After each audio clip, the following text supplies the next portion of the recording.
Muito bem, Shalom Adonai, a paz do Senhor.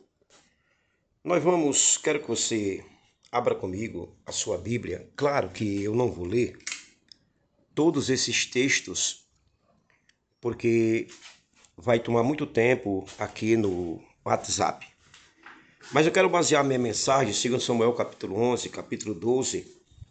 Quero ter como texto de apoio o Salmo 32, Salmo 51, Provérbios 4, 23 e Lucas 16, versículo 10. Eu quero falar-lhe que quando alguém vem cair ao público, é porque ele já tinha caído no sigilo, já tinha caído no oculto, já tinha caído no confidencial. É o que aconteceu com Davi. Davi caiu no oculto antes de cair em público. Preste-me bem atenção. A queda de Davi com Batseba não começa no adultério nem no homicídio de Urias. Ela começa muito antes, no interior, no invisível, no secreto da alma, onde ninguém vê. Na Escritura, o pecado raramente surge de forma súbita. Ele amadurece lentamente, gradativamente, progressivamente. Toda queda pública é precedida por uma longa deterioração espiritual privada, para você que não sabe. Davi cai como rei em público, mas primeiro cai como homem no sigilo, no oculto, no secreto, no confidencial.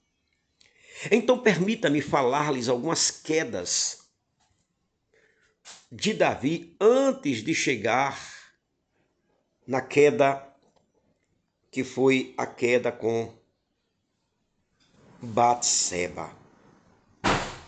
Olha que coisa interessante que nós temos aqui. Veja só. A primeira queda de Davi foi a negligência do dever. Porque em Samuel 11:1, no tempo que os reis saíam à guerra, Davi ficou em Jerusalém. O texto aqui destaca uma anomalia espiritual. O rei guerreiro não está onde deveria estar.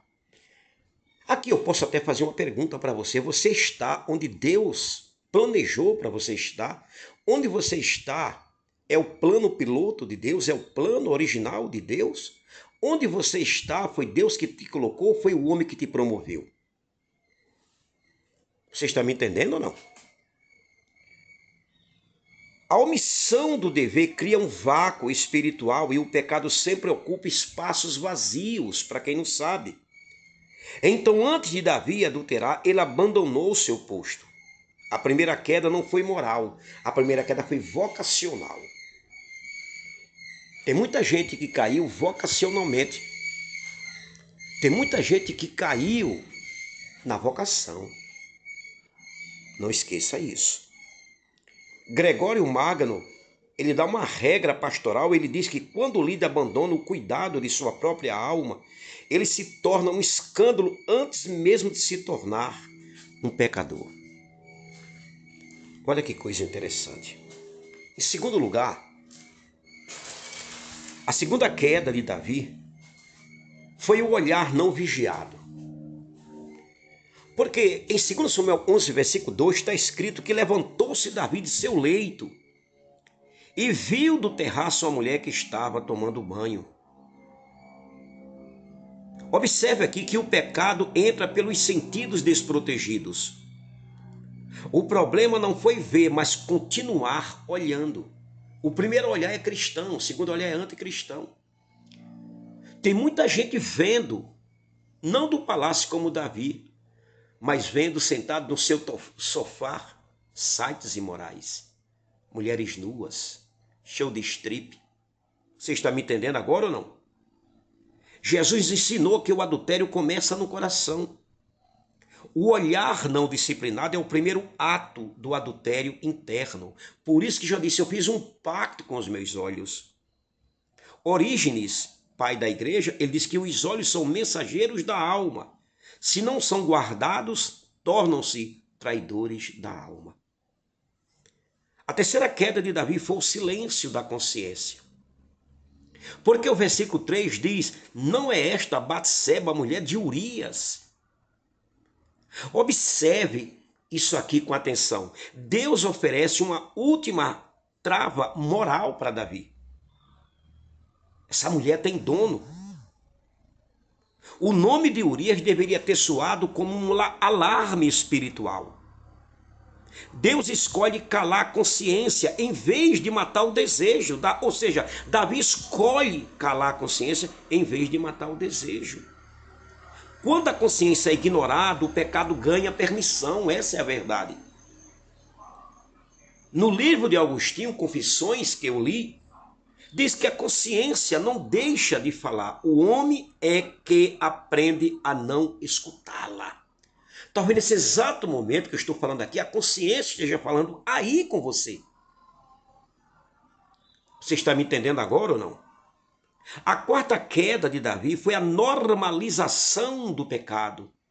Observe os versículos 4 e 5.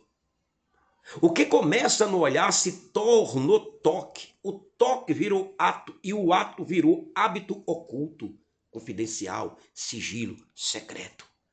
O pecado secreto cria falsa sensação de controle. O pecado sempre promete prazer, mas entrega escravidão.